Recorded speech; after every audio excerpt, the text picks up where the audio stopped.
Good morning, Ram Ram, सत श्री अकाल, जय हिंद, जय भारत। दोस्तों, आप सभी का स्वागत है मेरे चैनल रियल स्टोरी हब में। दोस्तों, आप सब कैसे हो? आशा करता हूं कि आप सब स्वस्थ होंगे, कुशल मंगल होंगे और इस नए दिन को नए अंदाज के साथ जी रहे होंगे। दोस्तों, पाकिस्तान जो है भारत की खुफिया जानकारी हासिल करने के लिए नए नए हथकंडे अपनाता रहता है। कभी वो हनी ट्रैप के जरिए किसी को फंसाता है तो कभी किसी और के जरिए। तो आज की कहानी भी कुछ ऐसे ही है।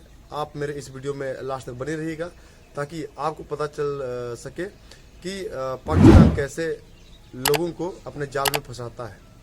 आज की कहानी की शुरुआत होती है उत्तर प्रदेश के हापुड़ जिले के श्यामपुर गांव से। वहां एक लड़का रहा करता था जिसका नाम था सत्येंद्र शिवाल। सत्येंद्र शिवाल के बारे में आप लोगों को पता ही होगा क्योंकि उसका न्यूज अभी ट्रेंड में था कि उसे हनी ट्रैप में फंसाया गया है। तो वह अपने पूरे परिवार के साथ रहा करता था। उसके परिवार में उसके पिताजी, उसके माता, उसका भाई और उसकी दो बहन थी, राखी और पूजा, जिनकी शादी हो रखी थी। सत्येंद्र शिवाल पढ़ाई के मामले में बहुत ही तेज था, बहुत ही होशियार था।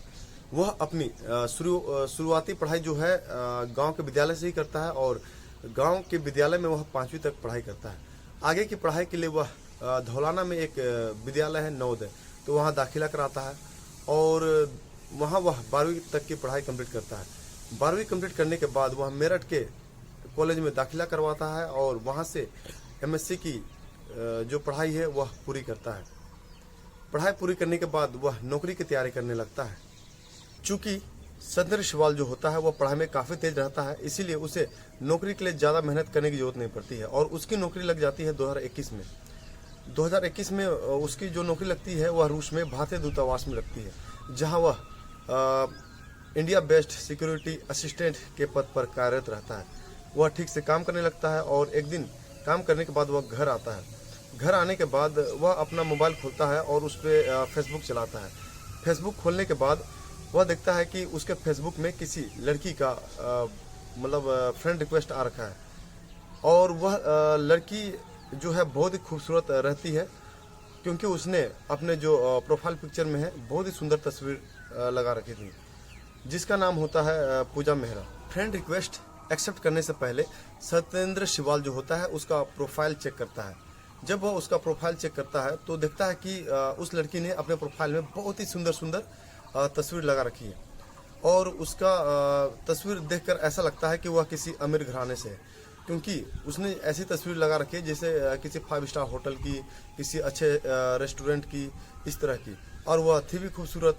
तो उसका जो फोटो देखकर है वह मोहित हो जाता है और उसका फ्रेंड रिक्वेस्ट जो है वह एक्सेप्ट कर लेता है। फ्रेंड रिक्वेस्ट एक्सेप्ट करने के बाद उन दोनों में मैसेंजर के जरिए बात होता है। जब उन दोनों में मैसेंजर के जरिए बात होता है तब पूजा बताती है कि वह बेंगलुरु की रहने वाली है और उसका जो पूरा परिवार है वह कनाडा में रहता है। कनाडा में उसके परिवार का जो है एक बिजनेस है और उसके पिताजी का जो पहुंच है पॉलिटिक्स में बहुत ऊपर तक है। और वह बताती है कि मैं खुद एक स्टूडेंट हूं और वर्ल्ड पॉलिटिक्स के ऊपर एक रिसर्च कर रही हूं। उन दोनों में बातें ज़्यादा होने लगती है तब वे धीरे धीरे व्हाट्सएप नंबर एक दूसरे को शेयर करते हैं। व्हाट्सएप नंबर शेयर करने के बाद उन दोनों में मैसेज के जरिए बात होता है और मैसेज ख़त्म होते ही उन दोनों में बातें शुरू होती है वीडियो कॉल में। वीडियो कॉल में जब वह लाइव देखता है पूजा को तो उसके ऊपर और भी ज़्यादा मोहित हो जाता है क्योंकि जो पूजा जो है प्रोफाइल पिक्चर से भी ज़्यादा सुंदर लग रही थी। उसके बाद असली खेल पूजा यहाँ से शुरू करती है और यहाँ से शुरू होता है हनी ट्रैप का खेल। अब आप सभी को पता चलेगा कि जो सत्येंद्र शिवाल है वह हनी ट्रैप के जाल में कैसे फंसता है। उन दोनों में बातें ऐसे भी ज़्यादा हो रही थी और पूजा उसको बताती है कि वह एक रिसर्चर है और वह किसी रिसर्च पर काम करना चाहती है, इसके लिए उसे कुछ जानकारी चाहिए। तो क्या करता है सत्येंद्र शिवाल, उसे कुछ जानकारी दे देता है। अब जो पूजा है वह बार बार उसे जानकारी लेने लगती है और उस जानकारी के बदले में वह उसे एक मोटी रकम भी देने लगती है। तो सत्येंद्र शिवाल को पता नहीं चलता है और वह पैसे लेता रहता है। उसके बाद क्या होता है, वह धीरे धीरे आईएसआई के लिए जाने अनजाने में काम करने लगता है और पूरी तरह से आईएसआई के जाल में फंस जाता है। सुरक्षा एजेंसियों को सत्येंद्र शिवाल के ऊपर शक होने लगता है और वे सत्येंद्र के ऊपर नजर रखना शुरू कर देते हैं और वे संपर्क साधते हैं यूपी एटीएस से। अब ये दोनों मिलकर सत्येंद्र के खिलाफ सबूत इकट्ठा करना शुरू कर देती है और उसके खिलाफ सबूत इकट्ठा भी लगभग हो जाता है। तो इसी बीच क्या होता है कि सत्येंद्र जो है कुछ दिन की छुट्टी लेकर अपने गांव श्यामपुर आ जाता है और वहाँ वह अपने किसी चचेरी बहन के शादी में चला जाता है। उसके बाद यूपी एटीएस उसके गांव आती है और उसे शादी के घर से ही उठाकर उसे अपने पास पूछताछ के लिए ले जाती है। सुरक्षा एजेंसी के अधिकारी उसके साथ पूछताछ करती है तो वह बातों को गोल गोल घुमाता है और वह कुछ भी चीज़ सही से बताता नहीं है, लेकिन कड़ाई से पूछताछ करने के बाद वह अपना जुर्म कबूल कर लेता है। जब वह अपना जुर्म कबूल कर लेता है उसके बाद कुछ पुलिस वाले उसके घर पहुंचते हैं, लेकिन उसके घर वाले हैं वे जो है घर से कहीं दूसरी जगह भाग चुके होते हैं। उसके बाद यूपी एटीएस के अधिकारी जो है उसके बहन के यहाँ पहुँचते हैं, दोनों बहन के यहाँ पहुँचते हैं, लेकिन उनके जो बहन है वे अपने आप को घर के अंदर बंद कर देते हैं और वे उनसे कहते हैं कि हमें आप लोगों से कोई बात नहीं करनी है।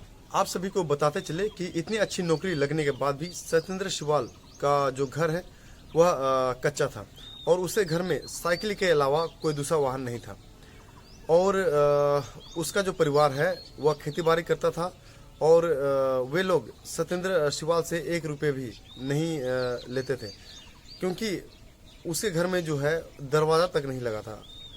तो अब एक चीज़ मान के चलिए, जो इतना अच्छी जगह पे नौकरी कर रहा है क्या वह एक दरवाज़ा नहीं लगा सकता था? लेकिन उसके जो पिताजी थे वे सत्येंद्र शिवाल से मतलब 1 रुपये नहीं लेते थे और खेती बाड़ी से जो भी पैसा आता था उसी से वह घर चलाते थे और मतलब उसी से उन्होंने घर भी बनाया।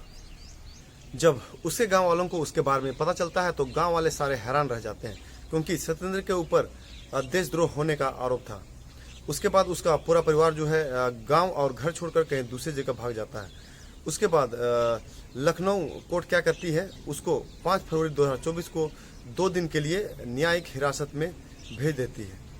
सत्येंद्र शिवाल दिखने में तो साधारण लड़कों के जैसा था, लेकिन उसने भारत से लगभग 4326 किलोमीटर दूर मॉस्को में बैठकर भारत के खिलाफ साजिश रची और पाकिस्तान के खुफिया एजेंसियों को भारत के खिलाफ कुछ जानकारियां मुहैया कराता रहा। जब उसे गिरफ्तार किया गया तो उसके पास कुछ संदिग्ध दस्तावेज मिले और उसके पर्स से 600 रुपये प्राप्त किए गए।